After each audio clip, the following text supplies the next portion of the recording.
नमस्कार दोस्तों, capital civil service में आप लोगों का स्वागत है। आशा कर रहे हैं आप लोग अच्छे होंगे और आप लोगों की तैयारी भी अच्छी चल रही होगी। तो आप सभी लोग जानते हैं कि हम इस चैनल पे हम लोग ध्येय आईएएस का, तो इसमें हम लोग पहले क्या करते थे कि अब हम जो फेस 1 का टेस्ट था वो सॉल्व कर रहे थे। तो इसमें हमारा लोगों को 5-6 टेस्ट हो भी गया है, तो उसको भी हम लोग सॉल्व करते रहे। ये हम लोगों का फेस 2 का टेस्ट है। ये जीएस फुल टेस्ट का है, टेस्ट नंबर 1 है। तो इस तरह हम लोग क्या करेंगे कि दोनों टेस्ट सॉल्व करेंगे, फेस 1 का भी और फेस 2 का सॉल्व करते चलेंगे साथ साथ में। तो चलिए हम लोग टेस्ट को सॉल्व करते हैं, क्वेश्चन देखते हैं। पहला क्वेश्चन हम लोगों को दिया गया है, देखते हैं हम लोग। दिया गया है कि पुर्तगालियों के संबंध में निम्न कथनों पर विचार कीजिए।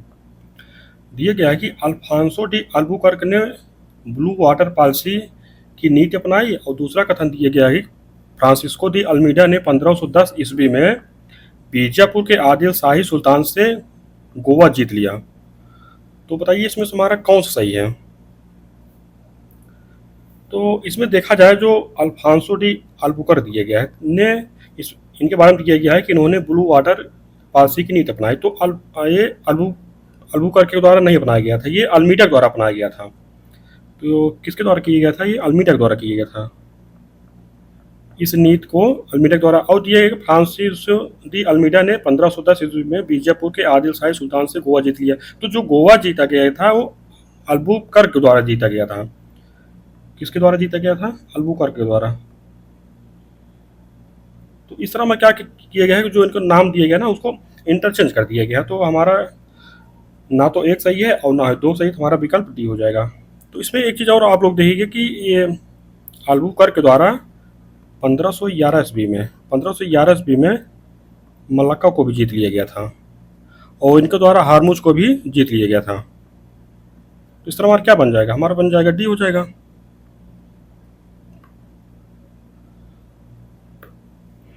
तो अगला प्रश्न देखते हम लोग। अगला प्रश्न दिया गया कि जाट विद्रोह के संबंध में कौन सा कथन सही नहीं है। जाट विद्रोह संबंध में तो पहला कथन दिया गया है कि मुगलों के विरुद्ध जाट विद्रोह की शुरुआत तिलपत के जमींदार गोकुल ने 1669 ईस्वी में किया था। दूसरा कथन दिया गया है कि बदन सिंह ने 1700 ईस्वी में जाटों के स्वतंत्र राज्य भरतपुर राज्य की नींव रखी। और तीसरा दिया गया है कि जाट राजा बदन सिंह को अहमद शाह अब्दाली ने राजा की उपाधि दी थी। और चौथा दिया गया है कि जाटों के शासक सूरजमल को जाटों का अफलातून कहा जाता है। तो बताइए इसमें से हमारा कौन सा कथन सही नहीं है। तो इसमें जो पहला कथन किया गया हम लोगों के मुगलों के विरुद्ध जाट विद्रोह की शुरुआत जो है तिलपत राय के द्वारा किया गया था, और तिलपत के जमींदार जो थे गोकुल थे, इनके द्वारा किया गया था 1669 में। पहला कथन हमारा सही हो जाएगा। दूसरा कथन दिया गया बदन सिंह ने 1700 ईस्वी में जाटों के स्वतंत्र राज्य भरतपुर राज्य की नींव रखी थी। हमारा कथन गलत हो जाएगा, बदन सिंह द्वारा नहीं किया गया था, ये चूड़ामल के द्वारा किया गया था, चूड़ामन के द्वारा।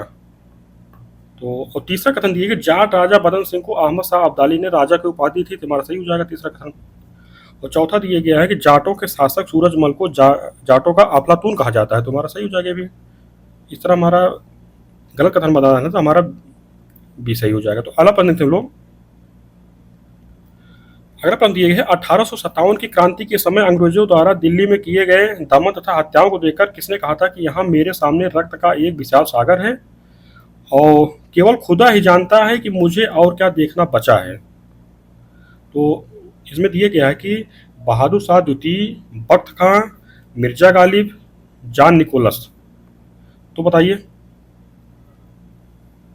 तो इसमें जो है कि दिल्ली में जो है 1857 की क्रांति जब हुई थी तो इस पर अंग्रेजों द्वारा 20 सितंबर 1857 को एक बार फिर से अधिकार कर लिया गया था। कब किया गया था, 20 सितंबर 1857 को। और इस दौरान अंग्रेजों द्वारा विद्रोह का दमन करते समय बहुत ही अत्याचार किया गया था। इस समय प्रसिद्ध जो शायर थे मिर्जा गालिब दिल्ली में ही थे, और उन्होंने लिखा कि यहाँ मेरे सामने रक्त का एक विशाल सागर है, केवल खुदा ही जानता है कि मुझे और क्या देखना बचा है। तो हमारा विकल्प सी सही हो जाएगा। तो अगला प्रश्न देखते लोग। अगला प्रश्न ये है कि राजा राम मोहन राय के बारे में निम्न में से कौन से कथन सही नहीं है। राजा राम मोहन राय, तो पहला कथन दिया गया है कि इन्हें जॉन डिग्बी ने अपना दीवान नियुक्त किया था। तो हमारा सही हो जाएगा पहला कथन कि इनको जो है जॉन डिग्बी द्वारा दीवान बनाया गया था। दूसरा तो ये है कि इन्होंने 1814 ईस्वी में वेदांत सोसाइटी की स्थापना की थी। तो ये 1814 में वेदांत सोसाइटी नहीं की थी ना, आत्मीय सभा की स्थापना की थी इनके द्वारा। आत्मीय सभा का, वेदांत सोसाइटी की स्थापना जो की गई थी वो की गई थी 1816 ईस्वी में। तो दूसरा मार्क गलत हो जाएगा। तीसरा ये है, इन्होंने नेपाल में बौद्ध दर्शन का ज्ञान प्राप्त किया, तुम्हारा सही है। चौथा तो ये है कि इन्होंने उपनिषदों में जो व्यक्त है आत्मा की अमरता के सिद्धांत को स्वीकार नहीं किया। ये गलत हमारा, इन्होंने स्वीकार किया था। तो ये कथन हमारा गलत हो जाएगा। हमारा एक और तीन सही है, तुम्हारा कौन सा हमें बताना था कौन सा सही नहीं है, दो चार सही नहीं है, तुम्हारा विकल्प डी हो जाएगा। अगला प्रश्न देखते हैं हम लोग। अगला प्रश्न दिया गया है कि पहला भारतीय किसान स्कूल 1938 में कहाँ खोला गया था। दिया गया है गुंटूर आंध्र प्रदेश, लखनऊ उत्तर प्रदेश, खेड़ा गुजरात, नदिया बंगाल। बताइए। तो इसमें देखा जाए ना तो पहला भारतीय किसान स्कूल जो है 1938 में गुंटूर आंध्र प्रदेश में खोला गया, तो पहला में सही हो जाएगा। तो अगला प्रश्न के लोग,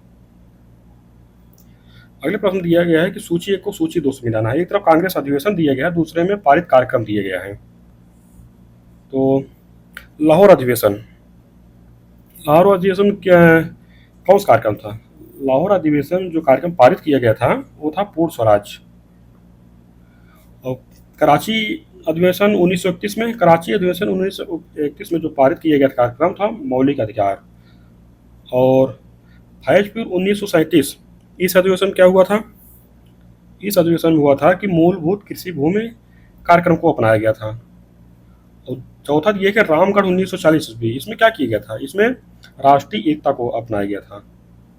तो इस तरह से हमारा क्या हो जाएगा, 4-3-1-2 है हमारा, तुम्हारा विकल्प बी सही हो जाएगा। तो अगला प्रश्न चलो, अगला प्रश्न दिया गया है गांधी जी की 11 सूत्री मांग के संदर्भ में कौन सा कथन सही नहीं है। गांधी जी की 11 सूत्री मांग, तो पहला कथन दिया गया है गांधी जी ने 31 जनवरी 1930 को अपनी 11 सूत्री मांग पेश की, ये तुम्हारा सही पहला कथन। दूसरा कथन दिया गया है इस मांग को उन्होंने अपने पत्र न्यू इंडिया के माध्यम से प्रस्तुत की, तो ये नहीं, न्यू इंडिया के माध्यम से नहीं, यंग इंडिया के माध्यम से। तो दूसरा कथन हमारा गलत हो जाएगा। तीसरा दिया गया कि इन मांगों में भू राजस्व में 70% की कटौती करने की मांग शामिल थी, तो 70% नहीं भैया, 50% कटौती, तो तीसरा हमारा गलत हो जाएगा। चौथा दिया गया है सिविल सेवा के वेतन में 50% की कटौती करने की मांग की गई थी, तो हमारा सही हो जाएगा।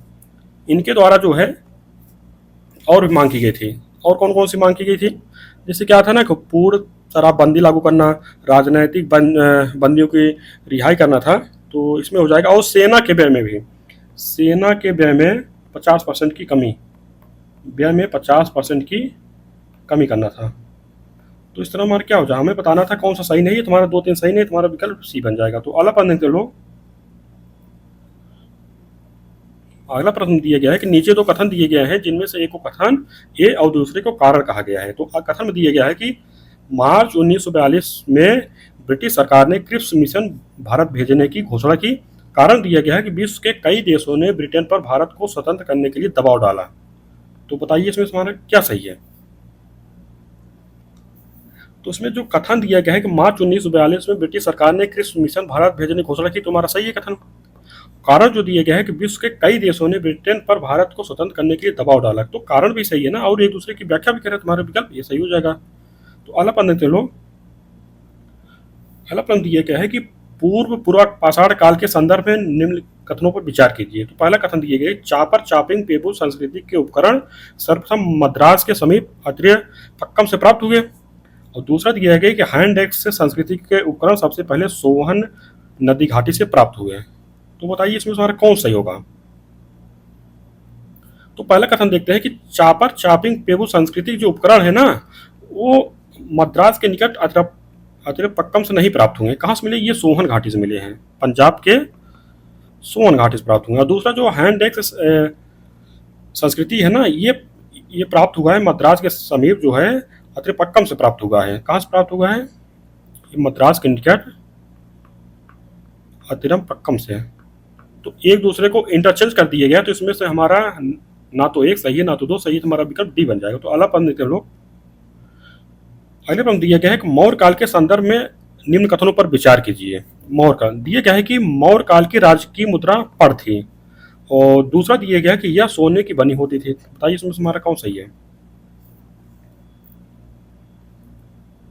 तो इसमें देखा जाए तो जो दिया गया है मौर्य काल की राजकीय मुद्रा जो पड़ थी, तो ये हमारा सही है पहला कथन। और दूसरा जो दिया गया यह सोने की बनी नहीं होती थी, ये चांदी की बनी होती थी। दूसरा कथन हमारा गलत हो जाता, केवल एक सही है, हमारा विकल्प हमारा ये सही हो जाएगा। अगला प्रश्न देखते हैं लोग।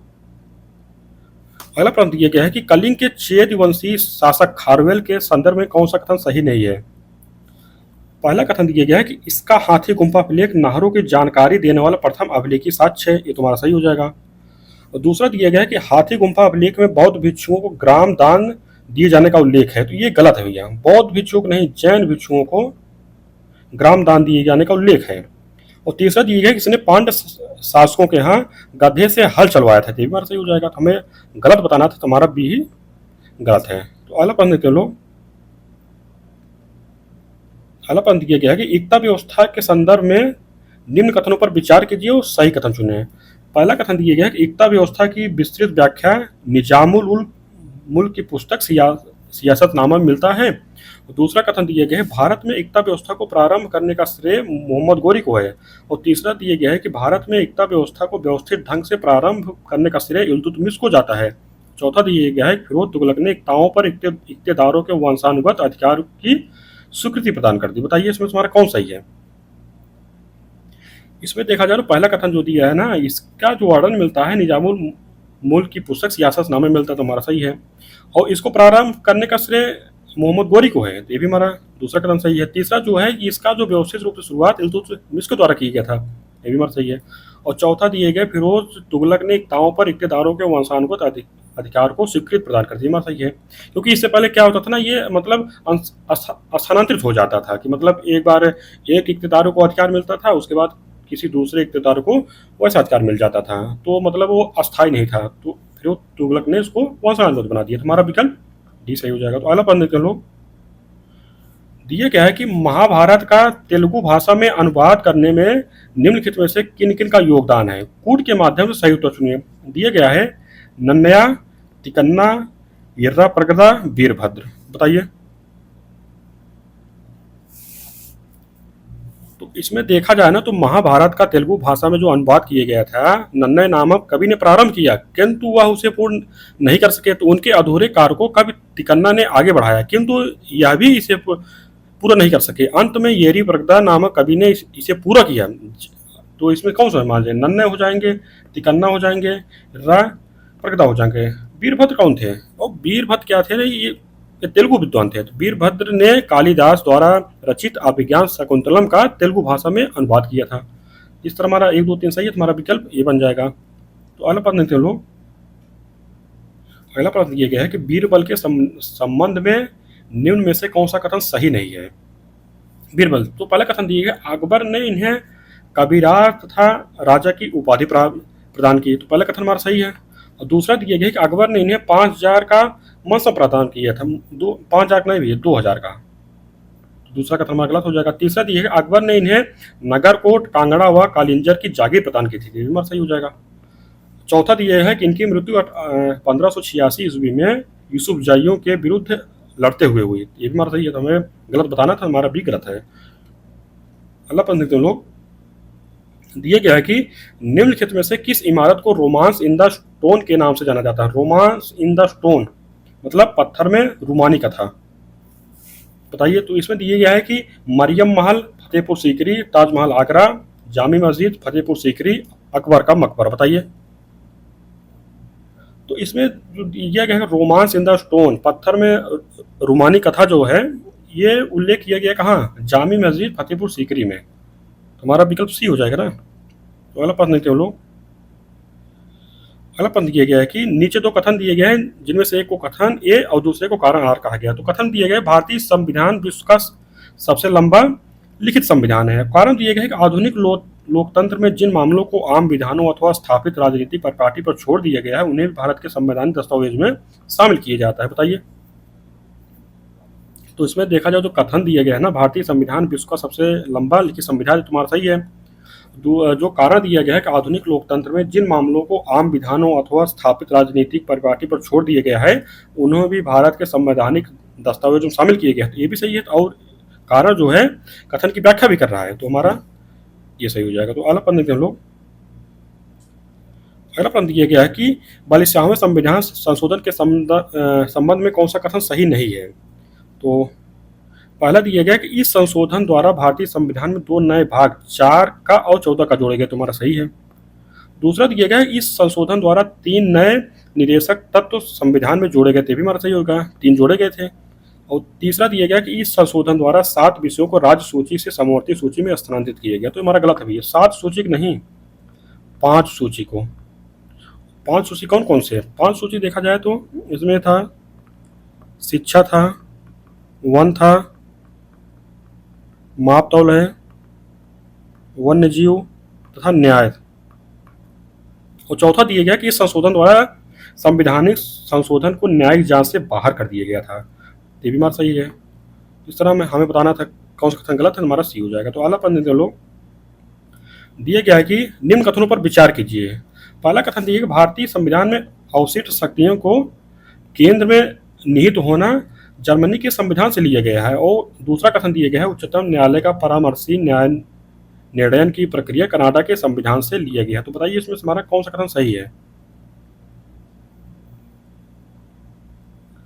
तो इसमें से जो दिया गया है कि पहला कथन भारतीय संविधान में अवशिष्ट शक्तियों का केंद्र में निहित होना जर्मनी के संविधान से लिया गया, तो ये तो कथन हमारा गलत है, जर्मनी के संविधान से नहीं लिया गया, कर्नाटक संविधान से लिया गया है। और दूसरा कथन जो दिया गया उच्चतम न्यायालय का परामर्शी न्याय निर्णय की प्रक्रिया कर्नाटक संविधान से लिया गया, तो हमारा सही हो जाएगा। हमारा कौन सा विकल्प, हमारा दो सही है, तो विकल्प हमारा दो सही होगा। अगला प्रश्न देख लो। अगला प्रश्न दिया गया भारतीय संविधान के अनुच्छेद 14 में विधि के समक्ष समता और विधियों का समान संरक्षण की बात कही गई है। तो इनमें से विधियों का समान संरक्षण के संबंध में निम्न कथनों पर विचार कीजिए कि अमेरिका के संविधान से लिया गया है, और दूसरा दिया गया है कि यह सकारात्मक प्रवृत्ति का है। बताइए इसमें हमारा कौन सही है।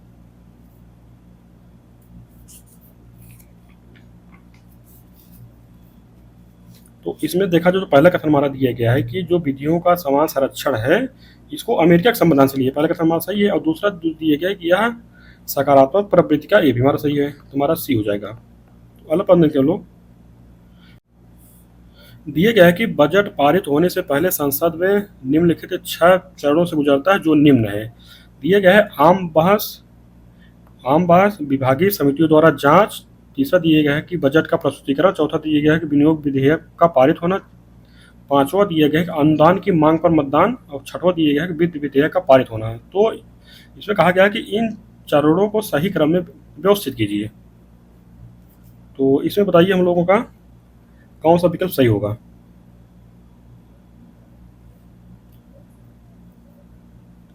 तो इसमें देखा जाए ना, जो पहले स्थान पर क्या आता है, पहले स्थान पर आता है कि बजट का प्रस्तुतिकरण होता है, दूसरे में आता है फिर आम बहस होता है, और तीसरा है कि विभागीय समितियों द्वारा जांच की जाती है। तो 3 नंबर पर आ जाएगा हमारा। और उसके बाद कौन सा आता है, उसके बाद होता है वित्त विधेयक का पारित होना होता है चौथे स्थान पर। उसके बाद अनुदान की मांग पर मतदान होता है। उसके बाद होता है विनियोग विधेयक का पारित होना होता है, छठे नंबर पर जाता है। तो उस समय हमारा क्या बना, हमारा विकल्प ए बन रहा 3 1 2 5 6 बना, विकल्प हमारा ये सही हो जाएगा। तो अगला प्रश्न देखते लोग। दिए गए उच्चतम न्यायालय का न्यायाधीश बनने के लिए निम्न में से कौन सी अर्हताएं होनी चाहिए, कोर्ट के माध्यम से सही उत्तर चुनिए। तो दिए गए भारत का जन्मा नागरिक हो, ये प्रावधान नहीं है भैया, भारत का नागरिक बस होना चाहिए बस। तो दूसरा ये कि वह किसी उच्च न्यायालय का कम से कम 5 साल तक न्यायाधीश रहा हो, तुम्हारा सही है। और उसकी न्यूनतम आयु 35 वर्ष होते हैं, ये गलत है, न्यूनतम आयु का कोई उल्लेख नहीं किया गया है। और चौथा दिया है कि वह किसी उच्च न्यायालय या विभिन्न न्यायालयों में 10 वर्ष तक वकालत किए थे, ये भी हमारा सही है। तुम्हारा 2 और 4 सही है, तुम्हारा विकल्प डी बन जाएगा। तो अगला प्रश्न लोग। दिए गए कि वर्तमान में निम्नलिखित में से किन राज्यों में द्विसदनीय व्यवस्था अर्थात विधानसभा और विधान परिषद दोनों है। तो इसमें दिए गए आंध्र प्रदेश, उत्तर प्रदेश, जम्मू कश्मीर, कर्नाटक, बताइए। तो इसमें देखा जाए कि वर्तमान में केवल 6 राज्यों में 2 सदन है। तो कौन कौन से हैं, एक आंध्र प्रदेश हो गया, एक हो गया तेलंगाना हो गया, एक हो गया उत्तर प्रदेश हो गया, और एक है बिहार, और एक हो गया महाराष्ट्र, और एक हो गया कर्नाटक। तो 6 राज्य हैं।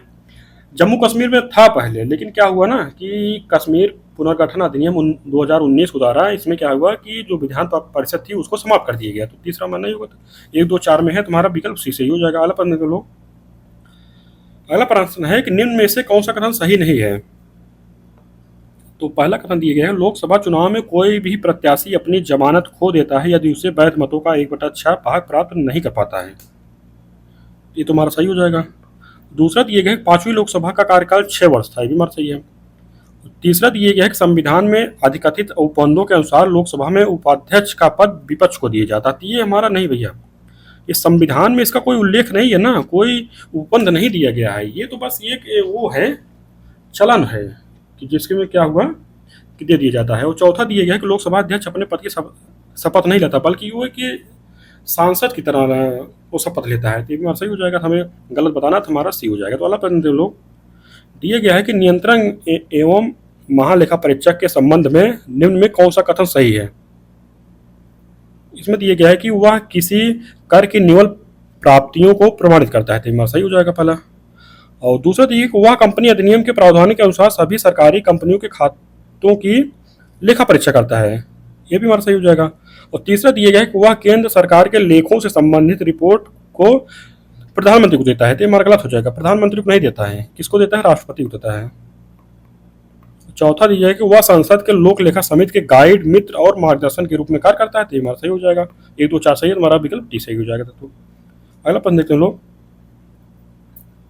अगला प्रश्न दिया गया है कि निम्नांकित में से कौन सा एक कथन क्षेत्रीय परिषदों का लक्षण नहीं है।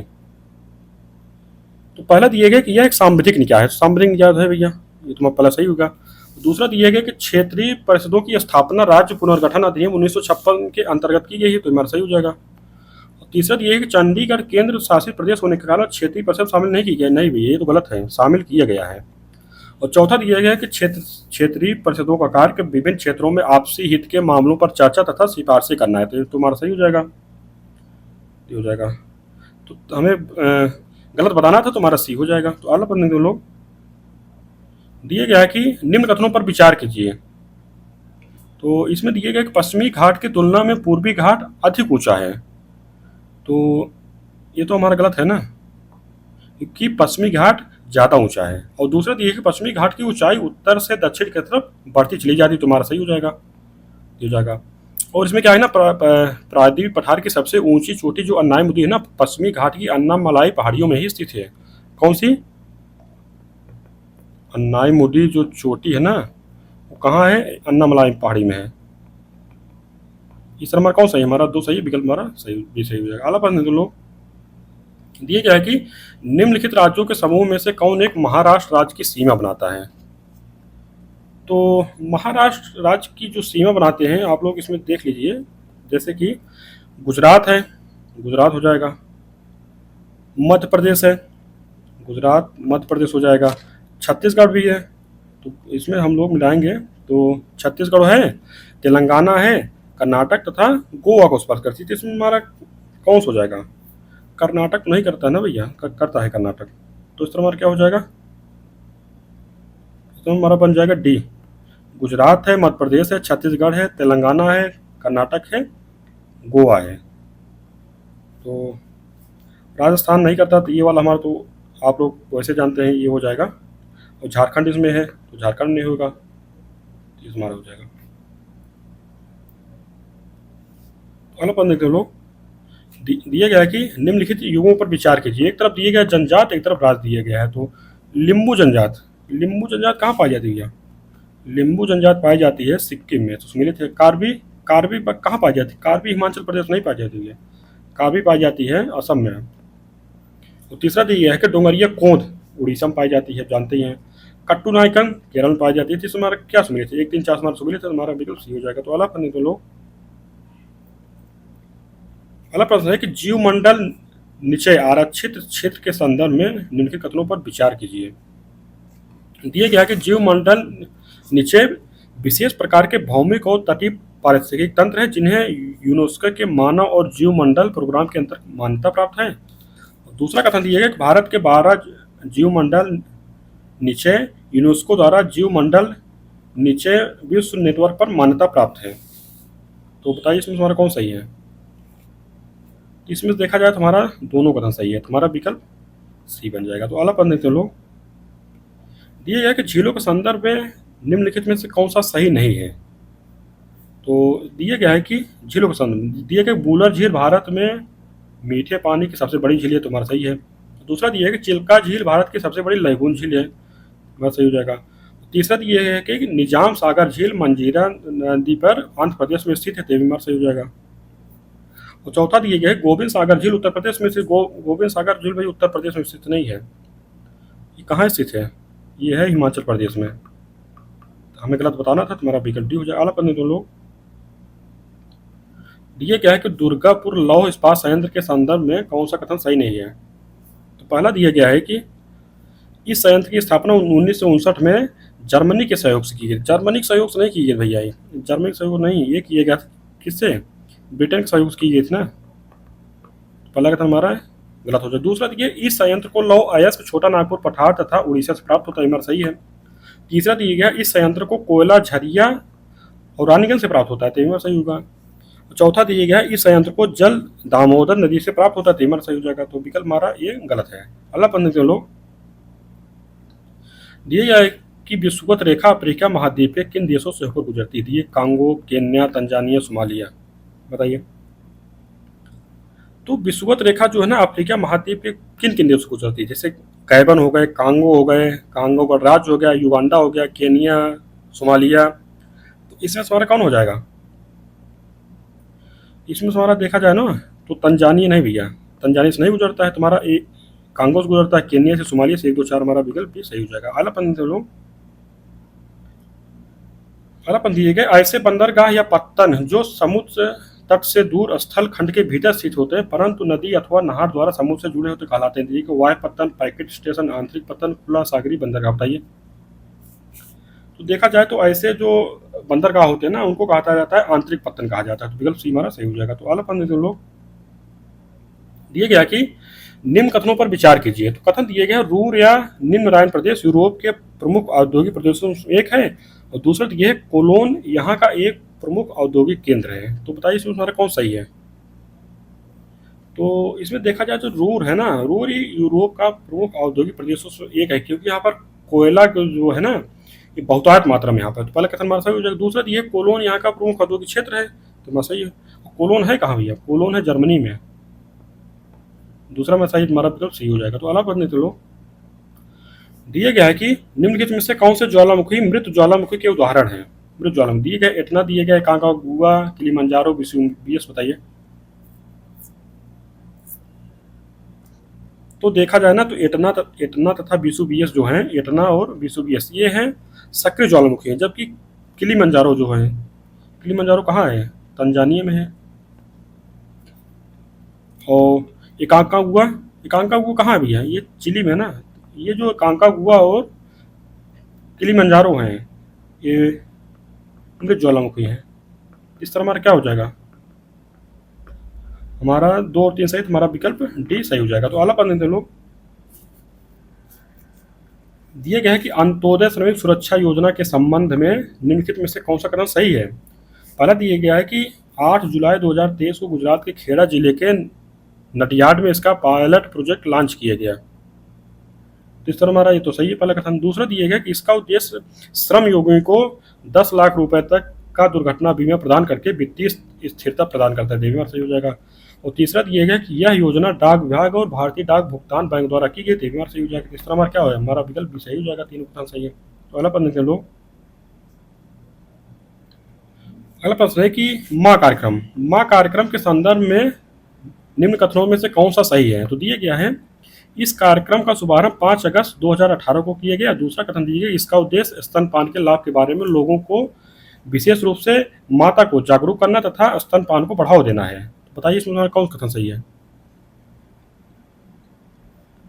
तो जो इसमें देखा जाए ना तो इस कार्यक्रम का जो शुरुआत की गई तो 5 अगस्त 2018 को नहीं की गई, 2016 की गई थी। तुम्हारा पहला कथन गलत हो जाएगा। दूसरा कथन इसका उद्देश्य स्तनपान के लाभों के बारे में लोगों विशेष रूप से माता को जागरूक करना तथा स्तनपान को बढ़ावा देना था। दूसरा कथन सही हो जाएगा, तो हमारा विकल्प भी सही है। अगला पढ़ने थे लोग। ये तो करंट अफेयर्स है तो इसको हम लोग स्किप करेंगे।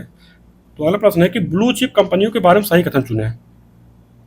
तो इसमें दिए कि ऐसी कंपनियां जो अपने क्षेत्र में लगातार 3 वर्षों से घाटे में जा रही हैं ब्लू चिप कंपनी कहलाती हैं। दूसरा दिए कि ऐसी कंपनियां जो अपने क्षेत्र में काफ़ी समय से काम कर रही हैं तथा अपने क्षेत्र की शीर्ष 3 कंपनियों में शामिल है ब्लू चिप कंपनी कहलाती है। तो ये हमारा कथन सही हो जाएगा, यही सही है ब्लू कंपनी के बारे में। अगला पढ़ने के लोग, ये तो करंट अफेयर से संबंधित है।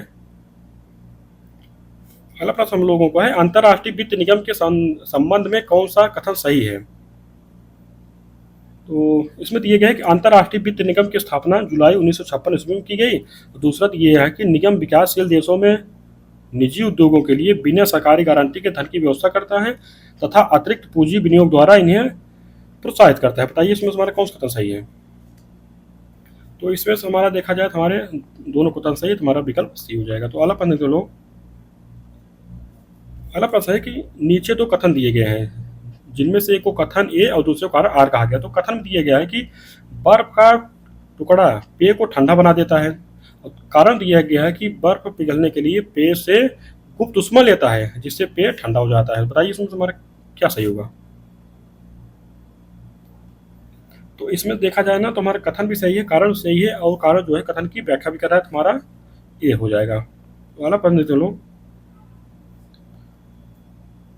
तो अगला प्रश्न देखते हैं, दिए गए कि निम्नलिखित युगों में से कौन सा एक सुमेलित नहीं है। दिए गए पौधों के जीवाश्मों का अध्ययन, दिए गए पैडोलॉजी। तो भैया जो जीवाश्मों का अध्ययन होता है ना, पैडोलॉजी नहीं होता है, उसका होता है पैलेंटोलॉजी। क्या होता है, पैलेंटोलॉजी होता है। तो ये हमारा ये सुमेलित नहीं है। दूसरा दिए फूलों का अध्ययन एंथोलॉजी कहा जाता है, पोषण का अध्ययन ट्रोपोलॉजी कहा जाता है, मनुष्य की पेशियों का अध्ययन मायोलॉजी कहा जाता है। किस तरह मेरे गलत बताना था मैं, हमारा ए हो जाएगा। तो अलग प्रश्न के लोग, दिए गए है तंत्रिका तंत्र से संबंधित निम्न कथनों पर विचार कीजिए। दिए गया है कि मनुष्य में 12 जोड़ी क्रैनियल तंत्रिकाएं पाई जाती है और दूसरा दिया है कि मनुष्य में 32 जोड़ी स्पाइनल तंत्रिकाएं पाई जाती हैं। बताइए।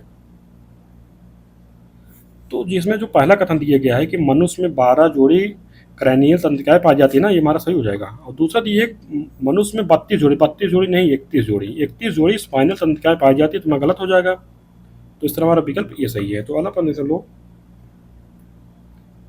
अगला प्रश्न ये है कि निम्न में से कौन से अवयव प्रकाश संश्लेषण के लिए आवश्यक है। तो इसमें दिए गए ऑक्सीजन, जल, कार्बन डाइऑक्साइड, सूर्य का प्रकाश। बताइए।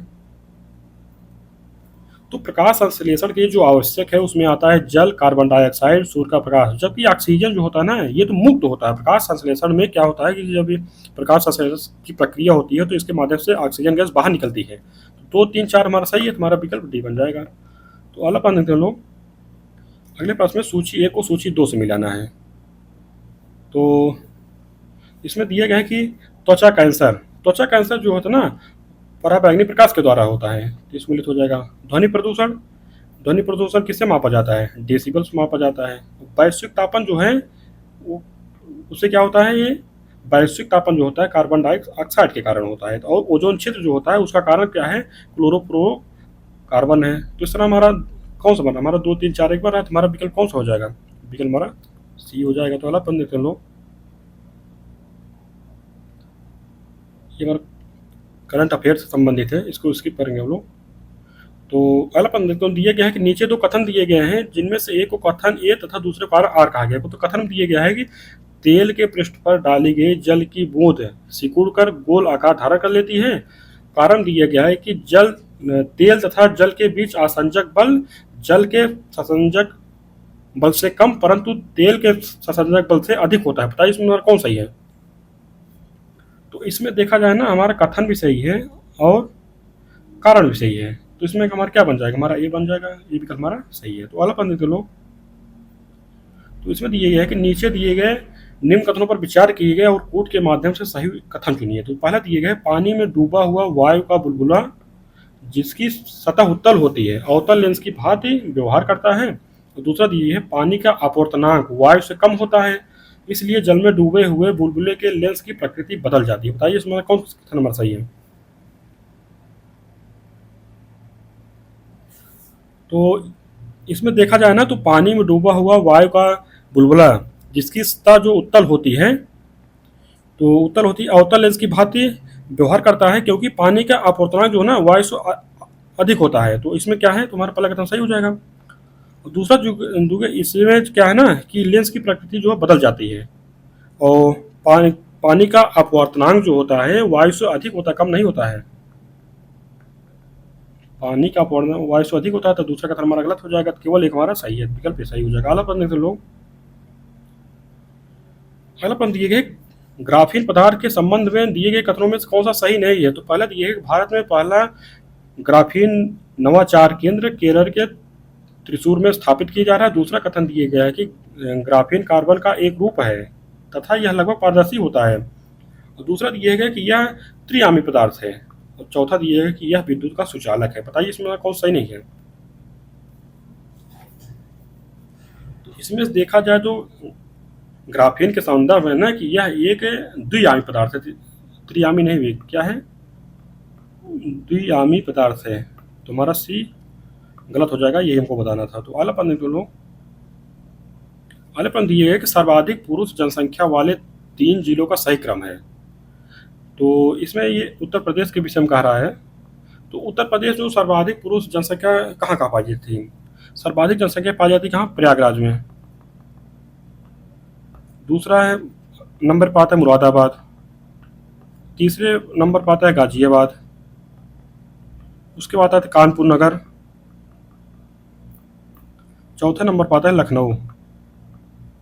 इसमें हमारा कौन सही हो जाएगा। इसमें हमारा सही हो जाएगा कि मुरादाबाद, गाजियाबाद, कानपुर नगर। तुम्हारा विकल्प ये सही हो जाएगा। तो अगला प्रश्न तो लोग, अगले प्रश्न दिया गया है कि निम्न किसमें से सर्वाधिक लिंगानुपात वाला जिला है। दिया गया है कि देवरिया, आजमगढ़, बागपत, हमीरपुर। बताइए। तो इसमें देखा जाए ना तो जो सर्वाधिक लिंगानुपात जिला है आजमगढ़ है। तो और भी जिले हैं, जैसे आजमगढ़ है, आजमगढ़ 1 नंबर पर आता है, देवरिया 2 नंबर पर है, और बागपत 3 नंबर पर है, तो 4 नंबर पर हमीरपुर है। तो इस तरह हमारा विकल्प भी सही हो जाएगा। इसमें देखा जाए तो एक जौनपुर जिला है, वहाँ पर सर्वाधिक लिंगानुपात पाया जाता है। तो जबकि विकल्प जो दिए गए वो है आजमगढ़, देवरिया, बागपत, हमीरपुर। तो अगला प्रश्न देखते हैं लोग, दिए गया है उत्तर प्रदेश जनगणना 2011 के संदर्भ में निम्नलिखित कथनों पर विचार कीजिए। तो पहला कथन दिया गया उत्तर प्रदेश में नगरीय शिशु लिंगानुपात 885 है। दूसरा दिया गया कि सर्वाधिक नगरीय शिशु लिंगानुपात वाला जिला गाजियाबाद है। बताइए इसमें हमारा कौन कथन सही है।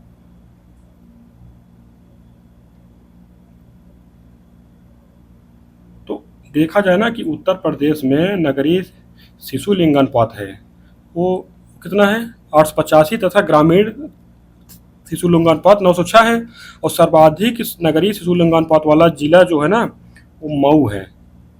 इसमें हमारा गाजियाबाद नहीं भैया, क्या हो जाएगा, सर्वाधिक नगरीय शिशु लिंगानुपात वाला जो जिला है मऊ है, और जबकि न्यूनतम नगरीय शिशु लिंगानुपात वाला जिला गाजियाबाद है। ये सर्वाधिक नहीं भैया, ये न्यूनतम हो जाएगा। तो हमारा गलत हो जाएगा, पहला हमारा सही है। हमारा विकल्प क्या बन जाएगा, हमारा बी बन जाएगा।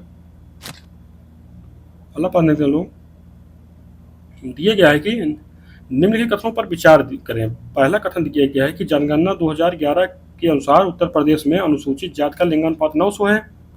और दूसरा दिया गया है कि अनुसूचित जातियों में सर्वाधिक लिंगानुपात आजमगढ़ जिले का। बताइए इसमें हमारा कौन सही है।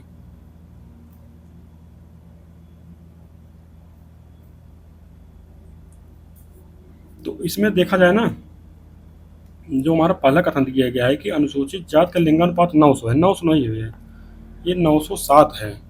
और अनुसूचित जाति में सर्वाधिक लिंगानुपात जो है आजमगढ़ जिले का। तुम्हारा सही हो जाएगा। तुम्हारा विकल्प क्या सही है, हमारा विकल्प ये सही हो जाएगा। और अगला पढ़ने के लोग,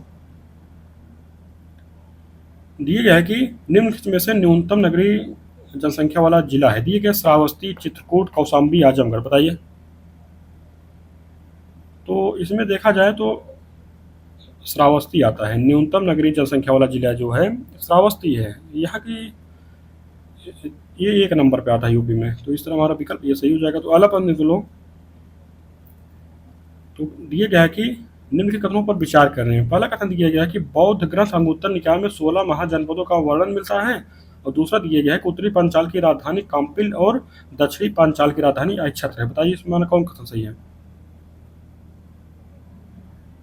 तो इसमें देखा जाए तो हमारा दोनों कथन सही है, तो हमारा विकल्प डी बन जाएगा। तो वाला प्रश्न कर लो, दिए गए प्राचीन भारत में उत्तर प्रदेश स्थित गणराज्य से संबंधित सूची को सूची देश को सुमेल करें तथा नीचे दिए कूट की सहायता से सही उत्तर चुनिए। तो एक तरफ सूची में दिया गया है कि गणराज्य दिया गया है और दूसरी सूची में दिए गए वर्तमान क्षेत्र। तो इसमें मिलाना है, रामग्राम के कोली जो थे ये कहाँ से संबंधित थे? ये थे गोरखपुर जनपद से संबंधित थे। और पावकमल कहाँ संबंधित है? ये फाजिल नगर क्षेत्र से संबंधित है। कपिल वस्तु के साग कहाँ से संबंधित है? ये आप लोग जानते हैं कि सिद्धार्थ नगर से संबंधित है। और केशपुत्र कलाम ये गंगा यमुना दोआब से संबंधित है। तो इसमें हमारा क्या बना? हमारा 3 1 4 2 बन रहा है, तो हमारा विकल्प सी हो जाएगा। तो अगला प्रश्न देख लो, अगला प्रश्न है कि निम्नलिखित में से कौन उत्तर प्रदेश में जैन धर्म के प्रमुख केंद्र दिए गए? अयोध्या, मथुरा, महोबा, काशी, रौनाही, श्रावस्ती। बताइए। तो देखा जाए जो जैन धर्म के प्रमुख केंद्र हैं उत्तर प्रदेश में, उसमें अयोध्या भी है, मथुरा है, महोबा है, काशी है, रौनाही है, श्रावस्ती भी है। तो इस तरह हमारा विकल्प डी सही हो जाएगा, उपरोक्त सभी है। तो अगला प्रश्न देख लो, अगला प्रश्न दिया गया है कि यूनानी राजदूत मेगास्थनीज के अनुसार डायनोसिस और हेराक्लीज है कौन है? दिए गए इंद्र, यम, कृष्ण और शिव, शिव और कृष्ण, अग्नि और अरुण। बताइए। तो इसमें जो उल्लेख किया गया है मेगास्थनीज के द्वारा अपनी पुस्तक इंडिका में, इसमें इंडिका में तो उनके द्वारा कहा गया कि जोम्बेरस क्या था? उनके द्वारा उल्लेख किया गया जो जोम्बेरस, इसका मतलब क्या है? यमुना है, यमुना नदी। तो उनके द्वारा उल्लेख किया गया है कि जोम्बेरस नदी के किनारे स्थित जो सौसेनी जात के लोग डायनोसिस यानी शिव और हेराक्लीज यानी कि कृष्ण की पूजा करते थे। तो इस तरह हमारा विकल्प क्या बन जाएगा? हमारा विकल्प सी बन जाएगा। अगला प्रश्न देखते हैं हम लोग, अगले प्रश्न में है कि सूची 1 को सूची 2 से मिलाना है। एक तरफ स्थल दिए गए, उसमें साक्ष्य दिए गए हैं। तो माधा है, तो माधा में क्या मिला है? माधा में मिला भैया युगल समाधियाँ मिली हैं। और कुलडीयवा जो मिला है कृषि का प्राचीनतम स्थल मिला है।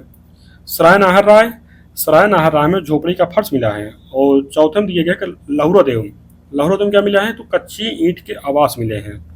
तो इस समय क्या बन रहा है? हमारा बन रहा है 2 1 4 3 बन रहा है। तुम्हारा विकल्प कौन सही हो जाएगा? विकल्प हमारा बी। अगले प्रश्न देख लो, अगले प्रश्न दिए गए सूची 1 को सूची 2 से मिलाना। एक तरफ एसडीजी गोल दिया गया है और सूची 2 में उसका लक्ष्य दिए गए हैं। तो दिया गया है कि लक्ष्य 5 क्या मतलब है? यहाँ लक्ष्य 5 में है कि महिलाओं का सशक्तिकरण है, तुम्हारा ये सम्मिलित हो जाएगा। लक्ष्य 7 में क्या है? कि लक्ष्य 7 में है आधुनिक ऊर्जा तक पहुंच, ये हमारा सम्मिलित हो जाएगा। लक्ष्य 14 में क्या दिया गया है? समुद्री संसाधनों का संरक्षण दिया गया, तो ये भी हमारा हो जाएगा। और लक्ष्य 15 क्या दिए गया है? कि मरुस्थलीकरण से सुरक्षा दिया गया है। इस तरह हमारा क्या बन रहा है? हमारा बन रहा है 2 3 1 4 बन रहा है। तो हमारा विकल्प क्या हो जाएगा? बी हो जाएगा। अगला प्रश्न देखते हैं लोग, दिए गया कि निम्नलिखित कथनों पर विचार करें। पहला कथन दिया गया माउंटेक्स रिकॉर्ड रामसर सूची में शामिल आर्द्रभूमि स्थलों का दस्तावेज है। दूसरा दिया गया कराईवट्टी पक्षी अभ्यारण्य कर्नाटक में स्थित नवनिर्मित नामसर स्थल। बताइए इसमें हमारा कौन सही है? तो इसमें देख पहला कथन जो दिए गए माउंटेक्स रिकॉर्ड रामसर सूची में शामिल आर्द्रभूमि स्थलों का दस्तावेज है, तो पहला कथन हमारा सही है।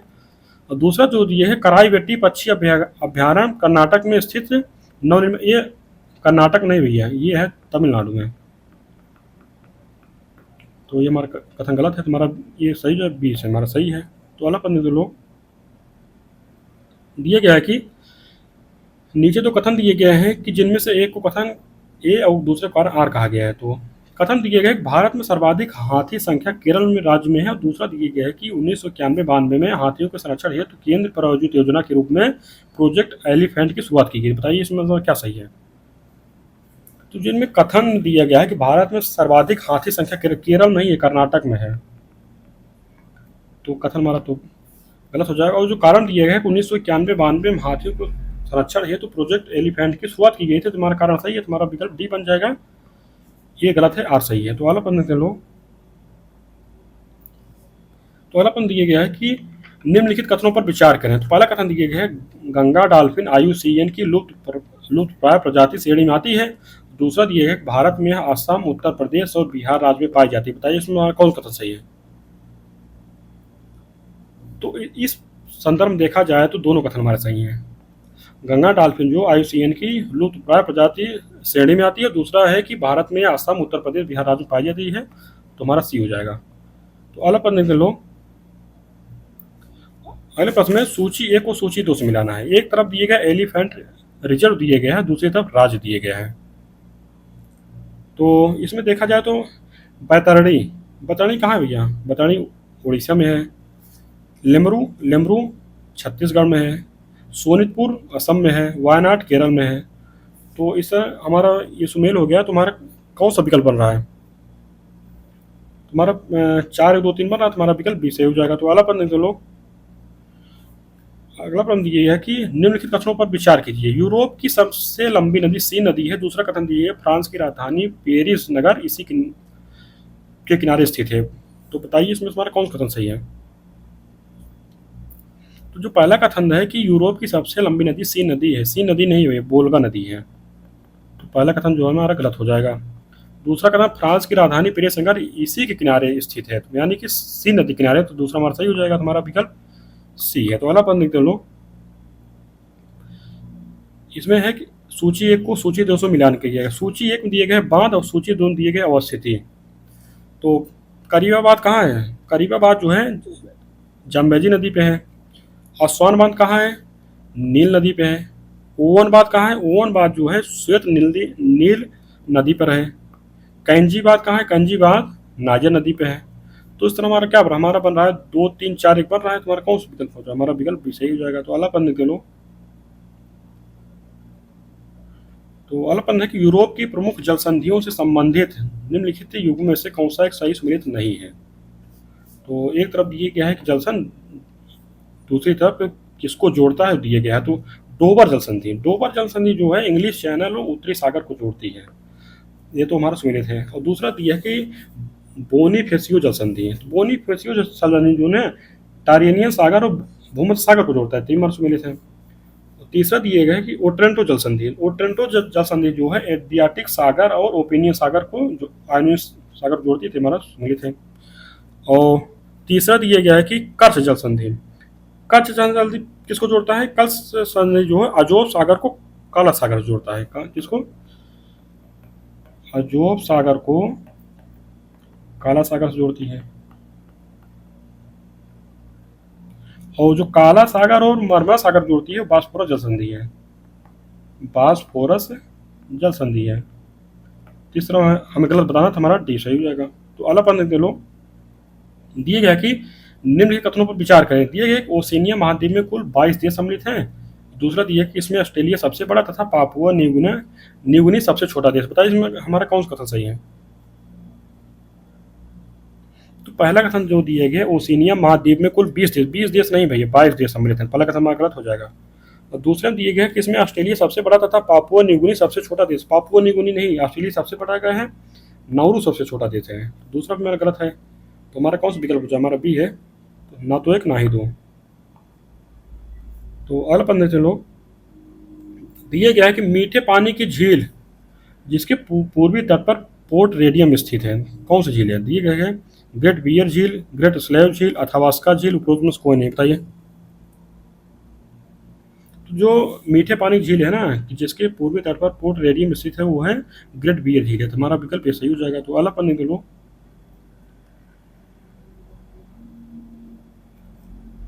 तो अगला प्रश्न हम लोगों को दिया गया है कि सूची 1 को सूची 2 से मिलाना है।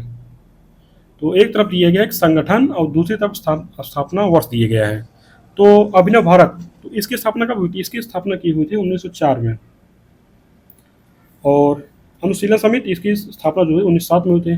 मित्र मेला की स्थापना जो हुई थी 1901 में हुई थी। और नौजवान भारत सभा की स्थापना कब हुई थी? 1926 में हुई थी। और मित्र मेला और अभिनव भारत की स्थापना जो आप लोग जानते हैं कि BD सावरकर और दामोदर सावरकर के द्वारा की गई थी।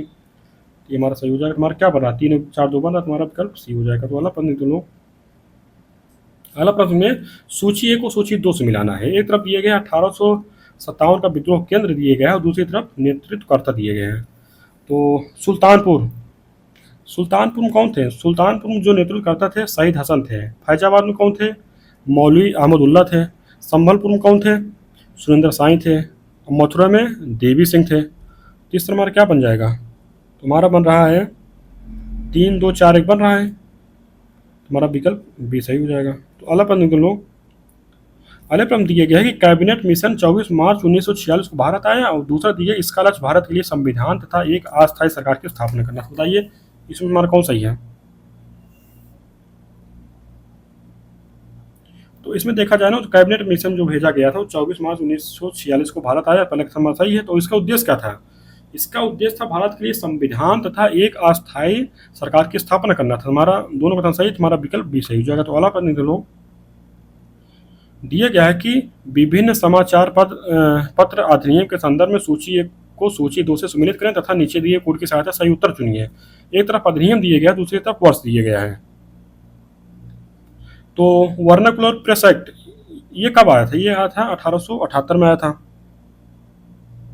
और समाचार पत्र अधिनियम कब आया था, ये आया था 1908 में आया था। वो भारतीय समाचार पत्र अधिनियम ये कब आया था, ये आया था 1910 में आया था। वो पंजीकरण अधिनियम कब आया था, पंजीकरण अधिनियम जो आया था ये आया था 1867 में आया। तुम्हारा क्या बन रहा है, तुम्हारा बन रहा है इसमें 1 4 3 2 बन रहा है, तुम्हारा विकल्प भी सही हो जाएगा। तो अगला प्रश्न देख लो।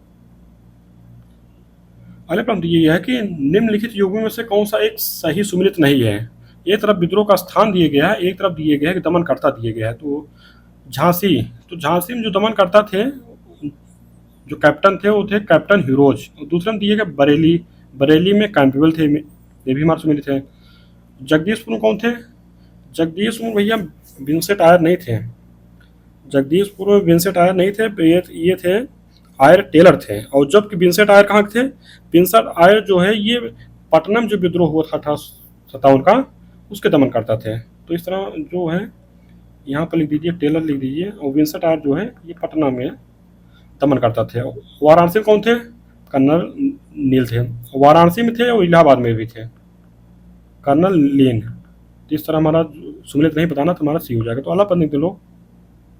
दिए गया कि नीचे तो कथन दिए गए हैं, जिनमें से एक को कथन एक तथा दूसरे को कारण आर कहा गया। तो कथन दिए गए हैं कि महमूद गजनी में भारत पर कुल 17 बार आक्रमण किए। कारण दिए गए कि आक्रमण का प्रमुख उद्देश्य भारत में स्थायी मुस्लिम शासन की स्थापना करना और लूटपाट करना। बताइए। तो इसमें देखा जो कथन दिए हैं कि महमूद गजनी भारत पर कुल 17 बार आक्रमण किए, तो हमारा सही हो जाएगा। और दूसरा जो कारण दिए गए कि आक्रमण का प्रमुख उद्देश्य भारत में अस्थायी मुस्लिम की स्थापना करना नहीं भैया, केवल लूटपाट करना था। तो कारण हमारा गलत है, तुम्हारा इतना सी बन जाएगा। अल्लाह देखो लोग। दिए गया है कि दीवाने मुस्करा संबंधित है, दिए गया है कि कृषि से, वित्त से, दान से, इनमें से कोई नहीं। बताइए। तो इसमें देखा जाए तो जो दिए गया है दीवाने मुस्खराज, ये किससे संबंधित है, वित्त से संबंधित ना। और वित्त से संबंधित इसको प्रारंभ कौन किया था, अलाउद्दीन खिलजी के द्वारा, अलाउद्दीन खिलजी के द्वारा ये प्रारंभ किया गया था। तो अगला प्रश्न देखते हैं लोग। अगले प्रश्न दिया गया है कि इसमें हमें एक बताना है कि कौन सा सुमेलित नहीं है। एक तरफ दिए गया है युद्ध और दूसरी तरफ दिए गए वर्ष। हल्दी घाटी युद्ध, हल्दी घाटी युद्ध हुआ था 1576 में हुआ था। तालीकोटा की युद्ध, तालीकोटा की युद्ध 1665 नहीं हुई है, ये है 1565 में हुआ था, ये हमारा सुमेलित नहीं है। तराइन का द्वितीय युद्ध 1192 में, चंदावर की युद्ध 1194 में हुआ। तो जो हल्दी घाटी युद्ध हुआ था ये किसके बीच में हुआ था, अकबर और महाराणा प्रताप के बीच में हुआ था। और तालीकोटा की युद्ध हुआ था, ये जो दक्षिण भारत के राज्य थे मुस्लिम राज्य और विजयनगर के मध्य हुआ था। तो इसमें जो विजयनगर का शासक था सदाशिव राय था और सेनापति राम राय था। और दक्कन के जो मुस्लिम जो राज थे उसमें कौन कौन शामिल थे, उनमें से बीजापुर था, बीदर था, गोलकोंडा था, अहमदनगर था। बरार सम्मिलित नहीं था भैया। और चंदावर के किसके मध्य, गोरी और जनचंद के मध्य हुआ था। जिस तरह हमारा हमें बताना था कि कौन इसमें। और तराइन का द्वितीय युद्ध ये किसके बीच हुआ था, ये हुआ था गोरी और पृथ्वीराज तृतीय के द्वारा के मध्य हुआ था। तो इस तरह हमारा 20 मिलित नहीं है। तो अगला प्रश्न देखते हैं लोग।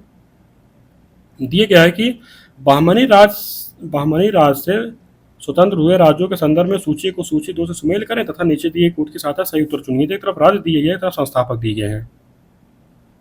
तो बीजापुर के संस्थापक कौन थे, बीजापुर संस्थापक जो थे यूसुफ आदिल शाह थे। अहमदनगर के जो थे मलिक अहमद थे।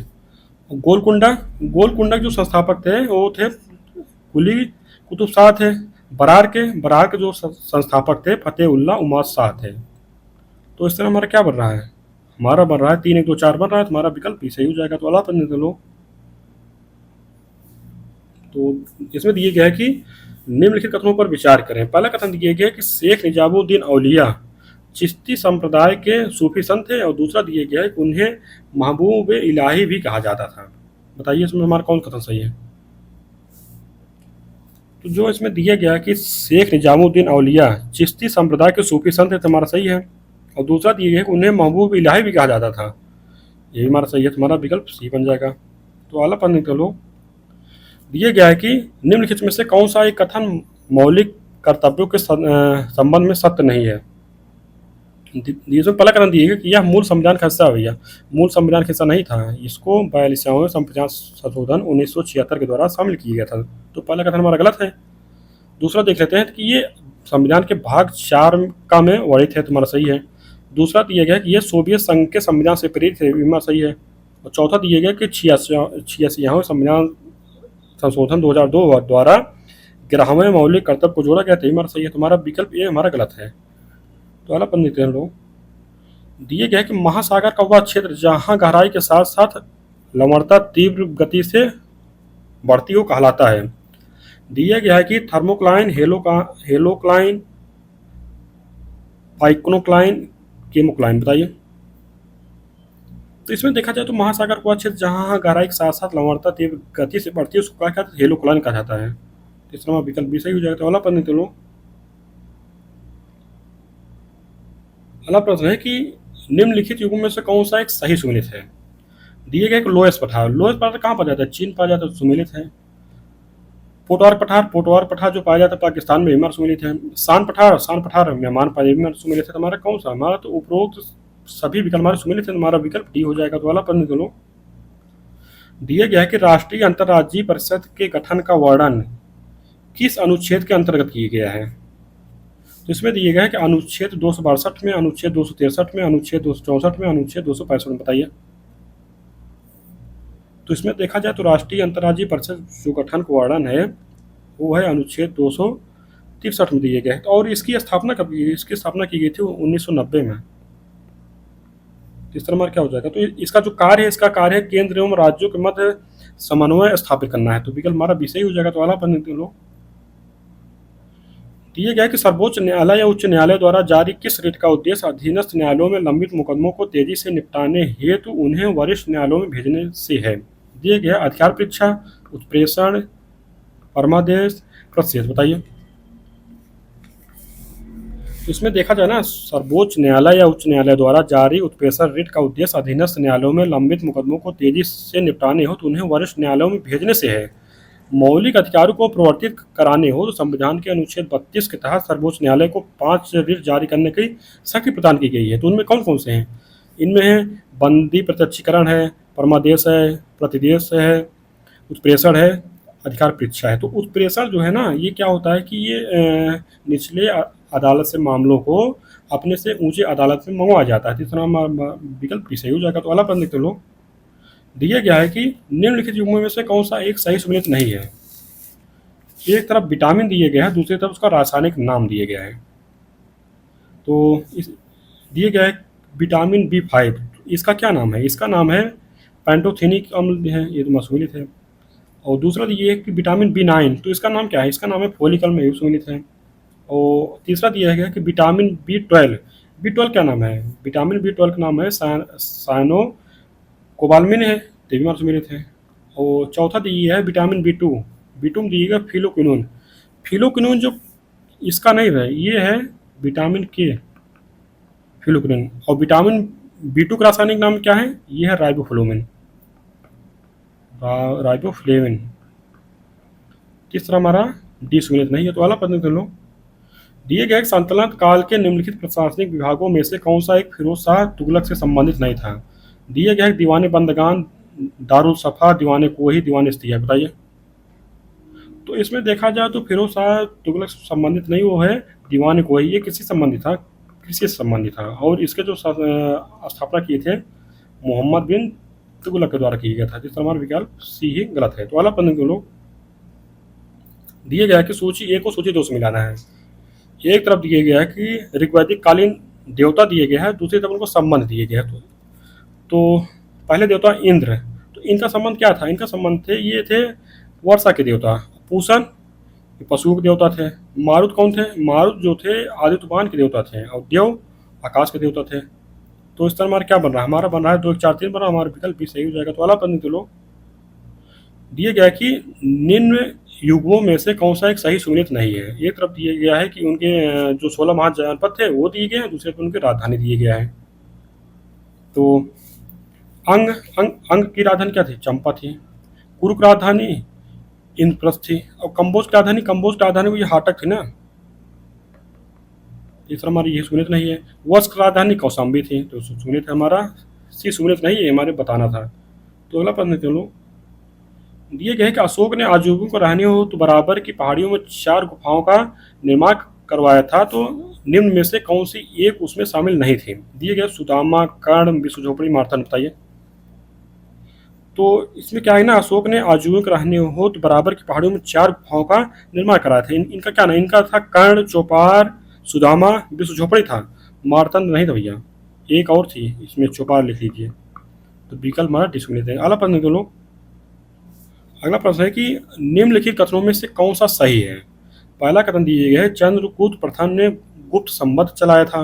और दूसरा दिया है कि समुद्रगुप्त ने धरणी बंद बंध जो है पृथ्वी को बांधना अपना वास्तविक लक्ष्य बनाया। बताइए इसमें कौन सही है?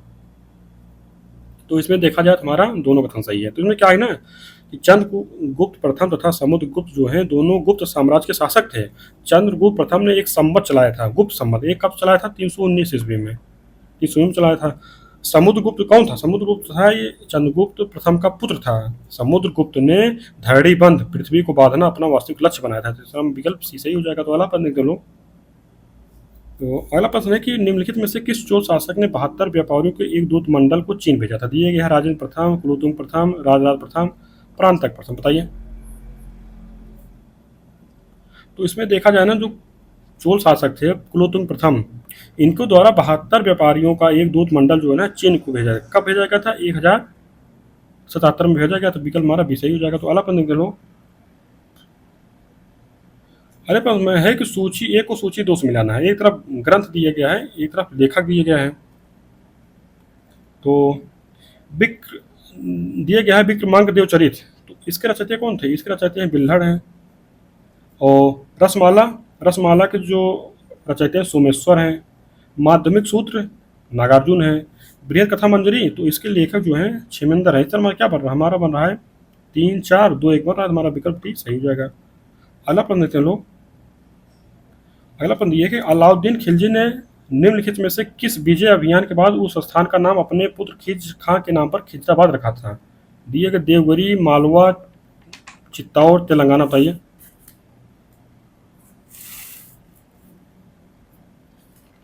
तो इसमें देखा जाए तो अलाउद्दीन खिलजी ने क्या किया था कि 1303 में चित्तौड़ पर आक्रमण किया था। कहाँ? चित्तौड़ पर। तो यहीं जब आक्रमण किया था तो यहाँ के जो शासक थे रतन सिंह थे, राणा रतन सिंह थे। और इसमें क्या था कि ये चित्तौड़ का जो किला था ना सामरिक दृष्टिकोण से बहुत महत्वपूर्ण था। तो 1303 में अलाउद्दीन खिलजी ने इस पर आक्रमण करके इसको अपने राज्य में मिला दिया था। तो इस तरह हमारा विकल्प सी हो जाएगा। और इसका नाम खिजराबाद रखा था। तो अगला प्रश्न देखते लोग। दिया गया है कि निम्नलिखित में से कौन सा एक आयुर्वेदिक ग्रंथ का फारसी में अनुवाद था? दिया गया है कि लज्जत सिकंदर शाही, फरंगे सिकंदरी, अवाब सिकंदर शाही, गजे सिकंदरी। बताइए। तो इसमें क्या था कि सिकंदर लोदी लोदी वंश का एक शासक था। कौन था? सिकंदर लोदी के द्वारा इसका अनुवाद कराया गया था। तो सिकंदर लोदी जो है लोदी वंश शासक था। और इनके द्वारा क्या किया गया था कि 1504 ईस्वी में आगरा शहर की स्थापना किया गया था। और वह विद्या का भी बहुत बड़ा पारंगत था। उसके आदेश पर संस्कृत के एक आयुर्वेदिक ग्रंथ का फारसी में फरंगे सिकंदरी के नाम से अनुवाद हुआ था। और वह गुरुरूफी के उपनाम से कविता भी लिखता था। उसने संगीत के एक ग्रंथ लज्जत सिकंदर शाही की रचना भी की थी। और इनके द्वारा ये जो है प्रमाणिक पैमाने का प्रचलन किया गया था। कौन सा था वो? गजे सिकंदरी था। गजे सिकंदरी था। इस तरह हमारा विकल्प कौन सा बन रहा है? 95 भी हो जाएगा ना। फरंगे सिकंदरी। तो अगला प्रश्न दोनों, दिए गए सल्तनत काल में लगान निर्धारण की मिश्रित प्रणाली को क्या कहा जाता है? दिए गए मसाहत, बंटाई, मुक्ताई, कयास। बताइए। तो सल्तनत काल में लगान प्रणाली की जो मिश्रित प्रणाली थी उसको कहा जाता है मुक्ताई।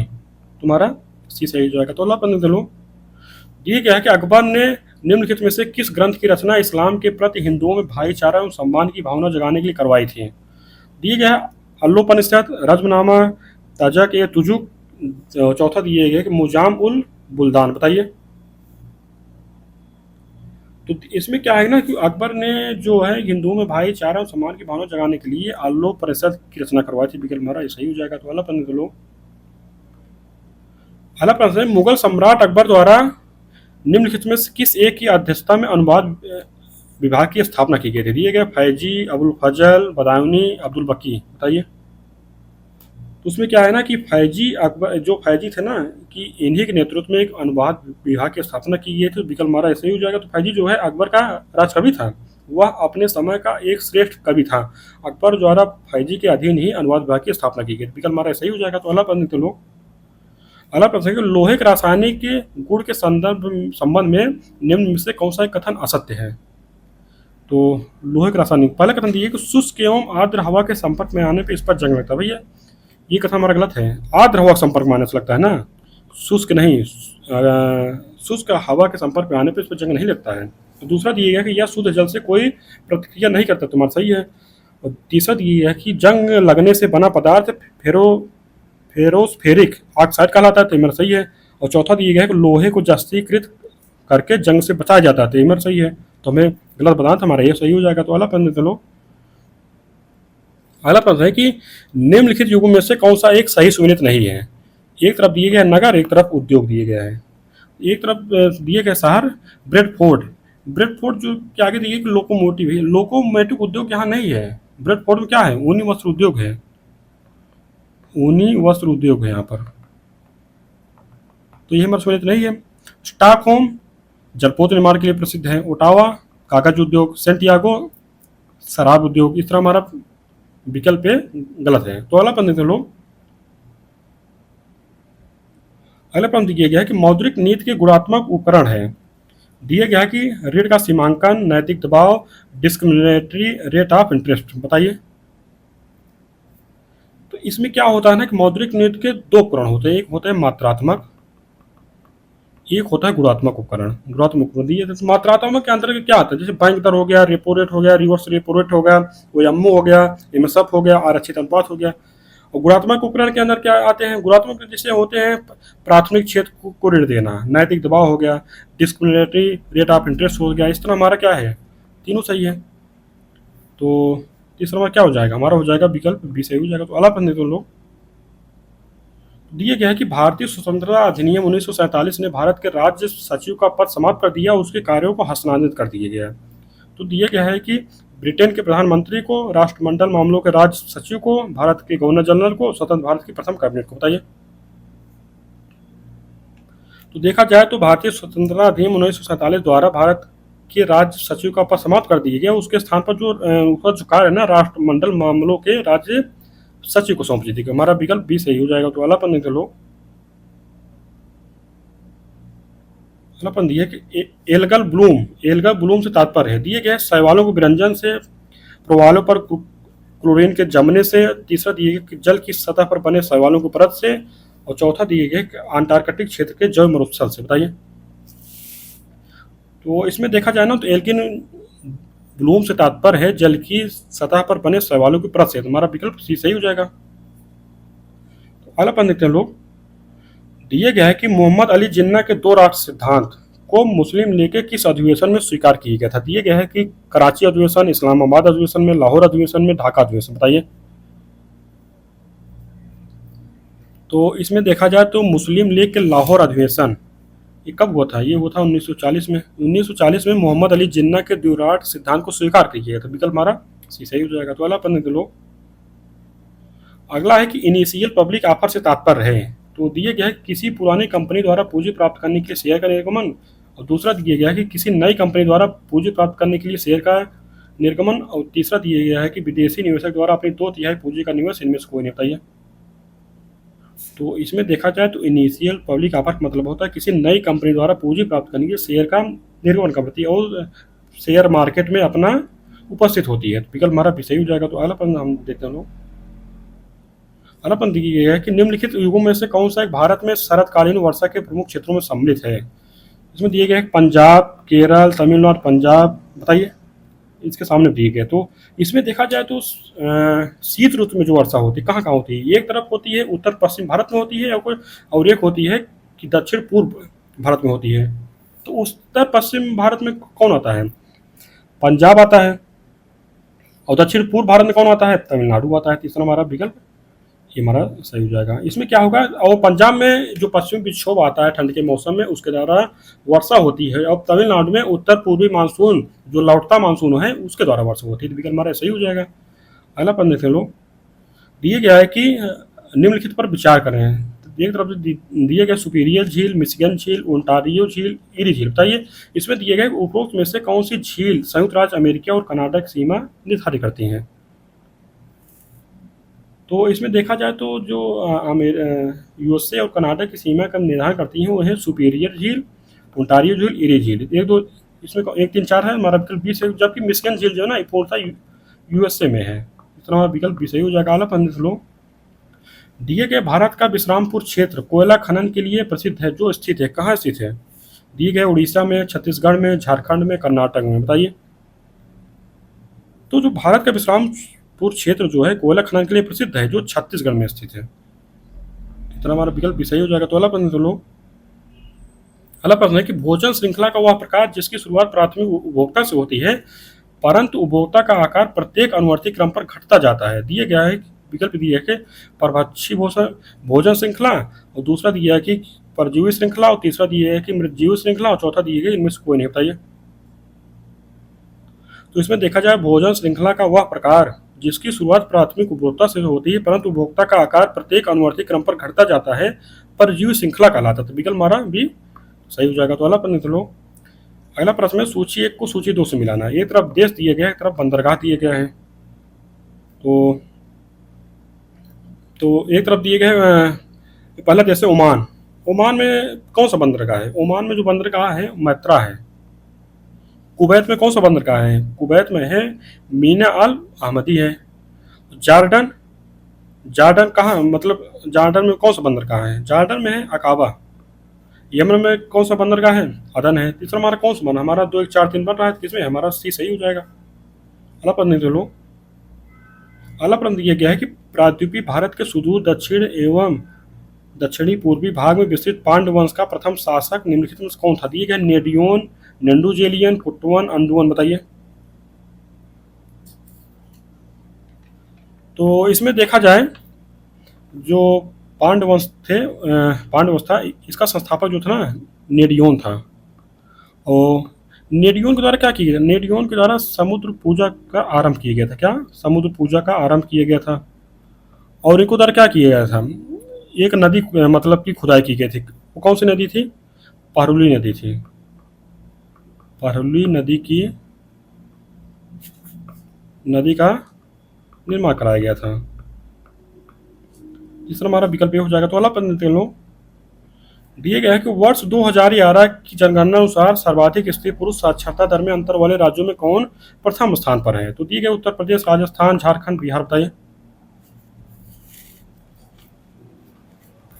तो इसमें देखा जाए जो स्त्री पुरुष की साक्षरता दर में सर्वाधिक अंतर है ना वो राजस्थान में है। तो इसमें क्या है, तो जो इसका टोटल मतलब साक्षरता दर है वो 66.1% है, और पुरुष कितना है 79.2% है, और स्त्रियों कितना है ये 52.1 है। ये लगभग काफ़ी अंतर है। और उत्तर प्रदेश में जो है साक्षरता दर ये है 67.2% है, और पुरुष का कितना है, इसमें पुरुष का है 77.3%, और महिलाओं का कितना है 57.18%। तो इसमें सर्वाधिक जो अंतर है राजस्थान पाया जाता है। विकल्प हमारा विषय हो जाएगा। तो अगला प्रश्न लो। दिए गए कि कैरेबियन सागर में उठने वाले प्रबल उष्णकटिबंधीय चक्रवात कहलाते हैं, क्या कहलाते हैं, टॉर्नेडो, टाइफून, बिलीबिली, बागियो, बताइए। तो इसमें देखा जाए तो कैरिबियन सागर में उठने वाले जो उस उष्णकटिबंधीय चक्रवात होते हैं, जो काफ़ी शक्तिशाली होते हैं, वो होते हैं टॉर्नेडो कहा जाता है उनको। तो बिगल मारा सही हो जाएगा। अगला प्रश्न देखते हैं लोग। अगला प्रश्न दिया गया कि निम्नलिखित महाजनपदों में से कौन सा एक वर्तमान के प्रयागराज तथा बांदा जिले से संबंधित था? दिए गए चंपा, कौशल व अवंती, बताइए। तो इसमें जो प्रयागराज तथा बांदा से संबंधित जो महाजनपद था तो वत्स था। वत्स की राजधानी कौन सी? वत्स की राजधानी कौशाम्बी थी। विकल्प हमारा सही हो जाएगा। तो अलापन देख लो। अलापन दिए कि भारत के निम्नांकित नगरों पर विचार कीजिए। दिए गए हैदराबाद, विशाखापत्तनम, पणजी, बेंगलुरु। दिए गए उत्तर से दक्षिण के क्रम में इनका सही क्रम है, बताइए। तो जो इनका क्रम है, सबसे उत्तर में आएगा विशाखापट्टनम आएगा, उसके बाद हैदराबाद आएगा, उसके बाद आएगा पणजी, उसके बाद आएगा बेंगलुरु। तो इसमें हमारा क्या बना? हमारा बन रहा है 2 1 3 4 बना, हमारा विकल्प सही हो जाएगा। आला पन्ने दो लोग। दिए गया है कि देश में सेबी द्वारा सर्वप्रथम म्यूचुअल फंड रेगुलेटरी कब पारित किया गया था? दिए गए 1995, 2002, 1993, 1987, बताइए। तो इसमें क्या है ना, देश में सेबी द्वारा सर्वप्रथम म्यूचुअल फंड रेगुलेटरी वर्ष 1993 में पारित किया गया था। विकल्प हमारा सही हो जाएगा। तो अगला प्रश्न देखते लोग। दिए गया कि निम्नलिखित में से कौन सा एक मध्य अमेरिकी देश नहीं है? दिए है बेलीज, एल सल्वाडोर, ग्वाटेमाला, सूरीनाम, बताइए। इसमें देखा जाए जो सूरीनाम देश है, सूरीनाम जो है ना, ये दक्षिण अमेरिकी देश है, साउथ अमेरिका का देश है। बाकी बेलीज, एल सल्वाडोर, ग्वाटेमाला मध्य अमेरिकी देश है। तुम्हारा विकल्प कौन सा सही हो जाए? हमारा विकल्प डी सही है। अगला प्रश्न देखते लोग। दिए गए कि अम्ल राज में सांद्र हाइड्रोक्लोरिक अम्ल तथा सांद्र नाइट्रिक अम्ल किस अनुपात में मिलाया जाता है? दिए गए है कि 2:1, 1:2, 3:1, 1:3, बताइए। तो इसमें क्या है ना, अम्ल राज में सांद्र हाइड्रोक्लोरिक अम्ल एवं सांद्र नाइट्रिक अम्ल जो है ना 3:1 मिलाया जाता है। हमारा विकल्प सी सही हो जाएगा। अगला प्रश्न देख लो। अगला प्रश्न है कि आहार जाल की विविधता में वृद्धि से पारिस्थितिकी तंत्र की स्थिरता में होती है, क्या होती है? वृद्धि, कमी, कभी कभी कभी कमी, कभी वृद्धि।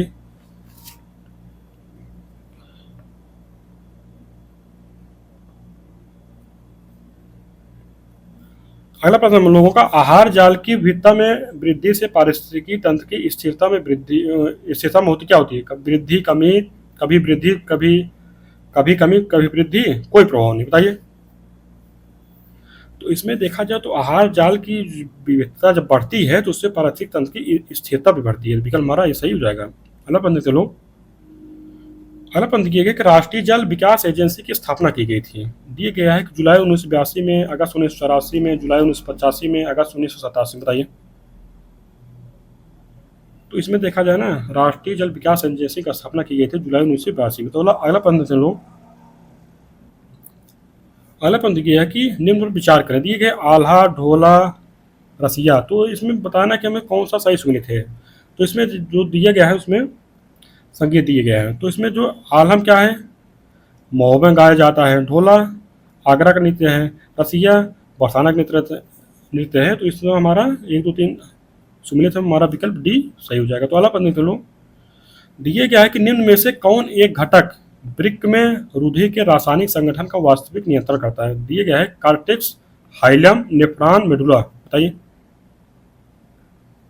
तो इसमें देखा जाए तो नेफ्रॉन जो है वृक्क की कार्यात्मक इकाई होती है। यह रुधिर के रासायनिक संगठन का वास्तविक नियंत्रण करते हैं। हमारा विकल्प सी सही हो जाएगा। तो अगला प्रश्न देखते हैं लोग। दिए गए उत्तर प्रदेश में नकारात्मक औद्योगिक विकास दर रहा है। नकारात्मक औद्योगिक दिए गए है चौथी योजना में, छठी योजना में, 9वीं योजना में, 11वीं योजना में, बताइए। तो इसमें यह क्या है कि उत्तर प्रदेश में 9वीं योजना में नकारात्मक औद्योगिक विकास दर रही है। तो 9वीं योजना कब थी? 1997 से 2002 में। विकल्प हमारा सी सही हो जाएगा। अगला प्रश्न लो। इसमें सूची 1 को सूची 2 से मिलाना है। एक तरफ दिए गए हैं कि घराना और दूसरी तरफ कलाकार दिए गए हैं। तो लखनऊ दिए गए हैं। लखनऊ के कलाकार कौन है? लखनऊ के कलाकार हैं बिंदादीन है। आगरा के कलाकार कौन है? पंडित विश्वम्बर दीन है। किराना के कौन कलाकार हैं? किराना के हैं सवाई गंधर्व हैं। अतरौली के हैं रत्नाकर पई, जो रत्नाकर पई है, ये अतरौली के हैं। तो इसमें हमारा क्या बना, हमारा 1 2 3 4 बना, हमारा विकल्प भी सही हो जाएगा। तो अगला प्रश्न के लोग, अगला प्रश्न दिया गया कि उत्तर प्रदेश के संबंध में निम्नलिखित युग में से कौन सा एक बेमेल है। तो एक तरफ दिया गया है कि उसकी विशेषता दिए गया, एक तरफ क्षेत्र दिए गया है। तो चलास घास, चलास घास कहाँ पाया जाता है, बुंदेलखंड पाया जाता है, सुमिलित है। शंखों का टीले दिए गए आगरा में, शंखों का आगरा नहीं पाया जाता, ये पाया जाता है बघेलखंड में, बघेलखंड पाया जाता है, ये में सुमिलित नहीं है। सर्वाधिक वर्षा गोरखपुर में, मार मृदा झांसी में पाया जाता है। इस तरह हमारा भी सुमिलित नहीं है, यही मैं बताना था। तो अगला प्रश्न देते लोग, तो अगला प्रश्न हमारा करंट अफेयर से है 2023 का, तो इसको हम लोग स्किप करेंगे। तो हम लोग 2024 करंट अफेयर आ गया है, उसको पढ़ेंगे। तो इस तरह हमारा आज का टेस्ट कंप्लीट हो गया है। देखने के लिए आप लोगों का धन्यवाद। बाकी हम लोग डेली एक टेस्ट को सॉल्व करा रहे हैं। अगर आप नहीं देख रहे हैं पीछे वाले टेस्ट, आप उनको जाके ज़रूर देखिए।